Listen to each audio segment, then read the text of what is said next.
4 जून 2015 सुबह का वक्त था। मणिपुर के चंदेल जिले में डोगरा रेजिमेंट के जवानों का 4 गाड़ियों का काफिला इन तंग और कच्चे रास्तों में आगे बढ़ रहा था। जवान अपनी ड्यूटी पूरी करके बेस की तरफ लौट रहे थे। हर जवान के दिल में अपने घर वालों से मिलने की आस थी। कोई अपने बच्चों के खिलौने के बारे में सोच रहा था तो कोई अपनी माँ के हाथ के खाने के बारे में। लेकिन उनको नहीं पता था कि सामने घने जंगल में मौत सांप की तरह कुंडली मार कर बैठी है। मुंह पे काला कपड़े बांधे और हाथ में deadly assault rifles, rocket propelled grenades और आईडीज पकड़े लगभग 50 आतंकियों का एक झुंड इस जंगल की झाड़ियों में एक भयानक साजिश रचकर छुपा हुआ था। फौजी अब जंगल की सबसे गहरी और सुनसान घाटी में पहुंच चुके थे। तभी झाड़ियों में छुपे उन आतंकवादियों में से एक अपनी पोजीशन लेता है और अपना रॉकेट लॉन्चर हमारे फौजियों के लीड काफिले पर लॉक करता है। बाकी के आतंकी अपनी स्नाइपर्स और एलएमजीज का जूम सीधा हमारे जवानों के सिरों और गाड़ियों के पेट्रोल टैंक्स पर सेट कर देते हैं। उधर काफिले में सबसे आगे चल रही गाड़ी के टायर के नीचे अचानक एक नुकीली चीज आती है और टायर पंचर हो जाता है। गाड़ी झटके से रुक जाती है। पूरा काफिला वहीं पे थम जाता है। इसके बाद अचानक एक कान फाड़ देने वाला धमाका होता है। एक जोरदार आईडी ब्लास्ट ने लीड ट्रक को हवा में काफी फीट ऊपर उछाल दिया। झाड़ियों में छिपे इन आतंकवादियों ने हमारे फौजियों पर अंधाधुंध गोलियां बरसाना शुरू कर दी थी। हर सेकंड में सैकड़ों गोलियां गाड़ियों को चीरते हुए जवानों के जिस्म में उतर रही थी। आरपीजीज ने दूसरी गाड़ियों को भी आग के गोले में तब्दील कर दिया। एक तरफा फायरिंग के बाद ये आतंकी हमेशा की तरह डरपोक गिद्धों की तरह बॉर्डर क्रॉस करके म्यांमार के घने जंगलों में जा छुपे। उन्हें लगा उन्होंने एक और बार शिकार कर लिया और अब वो आराम से बैठेंगे, पर वो एक भयंकर भूल कर बैठे थे। उन्होंने शेर के मुंह में हाथ डाल दिया था और उन्हें इस बात का जरा सा भी अंदाजा नहीं था कि 2015 का ये भारत एक नया भारत है। ये वो भारत नहीं जो कड़ी निंदा करके शांत बैठ जाए। दरअसल ये आतंकी national socialist council of Nagaland NSCN से थे। उनके साथ कांगली योबोल कन्नालुप KYKL के आतंकी भी शामिल थे। SS खापलांग जो इस आतंकवादी संगठन का मास्टरमाइंड था, उसका मकसद नागालैंड को काटकर नागालिम नाम से एक अलग इंडिपेंडेंट देश बनाना था। उसका मानना था कि भारतीय संविधान उन पर जबरदस्ती थोपे जा रहा है। साल 2001 में भारत सरकार ने इनके साथ एक सीज फायर एग्रीमेंट साइन किया था ताकि नॉर्थ ईस्ट में शांति बनी रहे।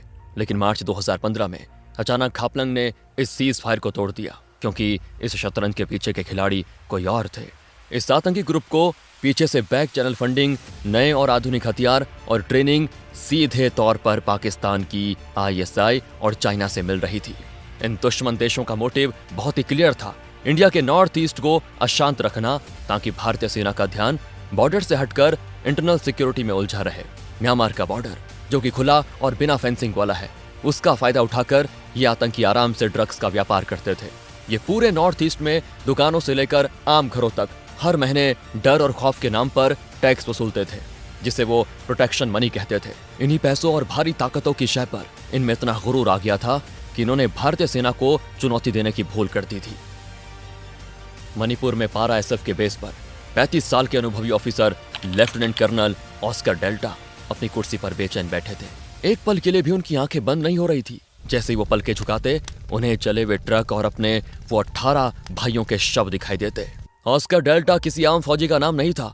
ये वो शख्स थे जिन्होंने अपने 15 साल के करियर में नॉर्थ ईस्ट के जंगलों में आतंकियों का शिकार करने में पूरी जिंदगी बिता दी थी। उनके नाम का खौफ तो आतंकवादियों में इस कदर था कि उन पर जिंदा या मुर्दा पकड़ने का इनाम रखा गया था। लेकिन आज भारत देश के सम्मान की बात थी। ऑस्कर डेल्टा अपनी कस्टम M4A1 कार्बाइन को साफ कर रहे थे और उन्हें पता था कि उनका वक्त आने वाला है।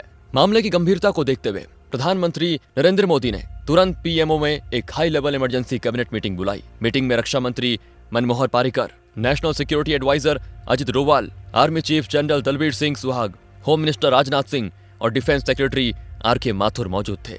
मीटिंग शुरू होते ही PM मोदी के चेहरे पर एक ऐसी रौद्र और गुस्से भरी लकीरें थी जो वहां मौजूद हर शख्स ने पहले कभी नहीं देखी थी। उन्होंने सीधे आर्मी चीफ की तरफ देखते हुए एक भारी आवाज में पूछा, दलबीर, इंटेलिजेंस रिपोर्ट क्या कहती है? मेरे देश के 18 जवान मारे गए, उनकी माताओं के आंसुओं का हिसाब मुझे चाहिए। जनरल दलबीर सिंह सुहाग ने सख्ती और आक्रोश से जवाब दिया, सर, मेरे जवान इस वक्त खून का घूंट पीकर बैठे हैं। फौजियों में गुस्से का ज्वालामुखी फट रहा है। आप बस एक इशारा कीजिए, हम इन आतंकवादियों को ढूंढकर राख में मिला देंगे। तभी अजीत डोभाल ने कहा, प्रधानमंत्री जी, ये आतंकी अब हमारी सीमा में नहीं है। हमला करने के बाद वो बाउंड्री क्रॉस करके म्यांमार के घने जंगलों में छिप गए हैं। इन्हें लगता है कि इंटरनेशनल बॉर्डर एक ऐसी लक्ष्मण रेखा है जिसे भारत कभी पार नहीं करेगा।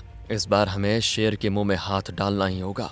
अगर आज हमने इनको इनके घर में घुसकर इन्हीं की भीड़ में नहीं मारा ना, तो ये आतंकी नॉर्थ ईस्ट को अगला कश्मीर बना देंगे और दुनिया समझेगी कि भारत एक कमजोर देश है। होम मिनिस्टर राजनाथ सिंह ने हैरानी से पूछा, डोभाल जी, आपका मतलब म्यांमार की सीमा पार करने का तो नहीं? डोभाल ने राजनाथ सिंह की आंखों में देखा और अटल विश्वास के साथ हाँ में सिर हिलाया। इसके बाद जनरल दलबीर सिंह बोल पड़े, सर, मौत का बदला मौत होता है। हमारे पास दो ऑप्शंस हैं, पहला एयर स्ट्राइक और दूसरा कोवर्ट ग्राउंड स्ट्राइक। पर एयर स्ट्राइक में दिक्कत यह है कि आतंकियों के कैंप म्यांमार के लोकल गांव के बिल्कुल बीच में बसे हैं। अगर हमने फाइटर जेट से बॉम्ब गिराए तो आम नागरिकों की जान जा सकती है। पीएम मोदी ने आखिरी सवाल पूछा, दलबीर, तुम्हारे जवानों को तैयार होने में कितना वक्त लगेगा, बस ये बताओ। दलबीर ने पूरे आत्मविश्वास से ठोस आवाज में कहा, सर, मुझे सिर्फ 3 दिन का समय चाहिए। चौथे दिन सवेरा होने से पहले आतंकियों की चिता जल चुकी होगी। पीएम मोदी ने कहा, तो फिर इन्हें इनकी औकात याद दिला दीजिए। जाइए और उनको बताइए कि नया भारत घर में घुसकर मारना जानता है। मीटिंग का अंत हो चुका था, फैसला लिया जा चुका था, ऑपरेशन की उल्टी गिनती शुरू हो चुकी थी। 7 जून की सुबह सूरज निकलने से पहले 64 पैरा एसएफ कमांडोज हथियारों से पूरी तरह लैस थे। उनके पास Carl Gustaf 84 mm rocket launchers, Tavor TAR-21 assault rifles, M4 carbines, AK-47s और अंडर बैरल ग्रेनेड लॉन्चर्स थे।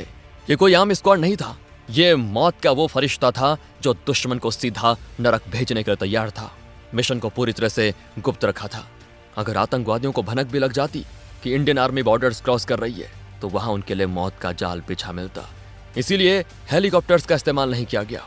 एक आम इन्फेंट्री मूवमेंट का ढोंग रचते हुए उन्हें आर्मी ट्रक्स में बॉर्डर तक ले जाया गया। ट्रक से उतरने के बाद ऑस्कर डेल्टा ने एक ऐसी प्रथा निभाई जिससे वहां पे खड़े हर जवान का सीना गर्व से चौड़ा हो गया। उन्होंने अपनी राइफल एक साथी को दी, घुटनों के बल जमीन पर बैठे और अपने हाथों से भारत की मिट्टी को चूमा। फिर उस मिट्टी को अपने माथे पर तिलक लगाया। उनको देखते हुए हर एक कमांडो ने मिट्टी को चूमा और तिलक धारण किया। इसके बाद सफर शुरू हुआ। 35 किलो का वजन अपने कंधों पर लादे ये कमांडोज बेहद खराब रास्तों, घड़ी झाड़ियों और तीखी चढ़ाइयों के बीच से 40 किलोमीटर तक का रास्ता तय करने निकले। ऑस्कर डेल्टा सबसे आगे चल रहे थे। उनके साथ 2 बर्मी लोकल गाइड भी चल रहे थे। बॉर्डर क्रॉस करके म्यांमार में एंट्री लेने के बाद उनके साथ चल रहे बर्मीज लोकल गाइड्स ने अचानक उन्हें रुकने का इशारा किया। सामने घनी झाड़ियों में कुछ अजीब सी आवाजें आ रही थी। हर कमांडो ने अपनी राइफल उस दिशा में तान ली। झाड़ियों के पीछे से अचानक 5 आम नागरिक निकल कर आए, जिनके कंधों पर बड़ी बड़ी मॉनिटर लिजर्ड्स टंगी थी। वो बर्मीज शिकारी थे, पर हालात ऐसे थे कि किसी पर भी भरोसा नहीं किया जा सकता था। क्या ये सच में शिकारी थे या अलगाववादियों के जासूस? ऑस्कर डेल्टा के दिमाग में ऑप्शंस तेजी से घूम रहे थे। इन्हें यहां मार देना आसान था, पर बिना ठोस सबूत के बेकसूरों का खून बहाना हिंदुस्तान की फौज के उसूलों के बिल्कुल खिलाफ था। अगर इन्हें छोड़ देते तो रिस्क था कि ये जाकर दुश्मन को खबर दे देंगे। इसीलिए डेल्टा ने फैसला किया, इन्हें बंदी बनाकर अपने साथ उस पहाड़ तक लेके जाएंगे जहां से स्ट्राइक लॉन्च करनी थी। दोपहर होते होते उन्हें वो पहाड़ दिखाई देने लग गया जिसके पीछे दुश्मन का ठिकाना था। पर तभी एक ऐसी दिक्कत सामने आई जिसने सभी के माथे पर शिकन ला दी। एक कमांडो ने धीमी आवाज में डेल्टा के पास आकर कहा, सर, सबका पानी खत्म हो गया है, किसी के पास पानी की एक बूंद भी नहीं बची। जून की गर्मी, 35 किलो का वजन, 40 किलोमीटर की चढ़ाई और अब पानी खत्म। किसी भी आम फौजी के लिए ये हार मान लेने का कारण हो सकता था, पर ऑस्कर डेल्टा ने जवाब दिया, तो बहुत ही अच्छी बात है। अब इस मिशन को और जल्दी खत्म करना होगा। उन कैंप्स में रखा खाना, उनका पानी और उनकी बियर, आज रात वो सब हमारा होगा। वहीं आराम से पार्टी करेंगे बॉयज। 8 जून की रात पूरी तरह ढल चुकी थी।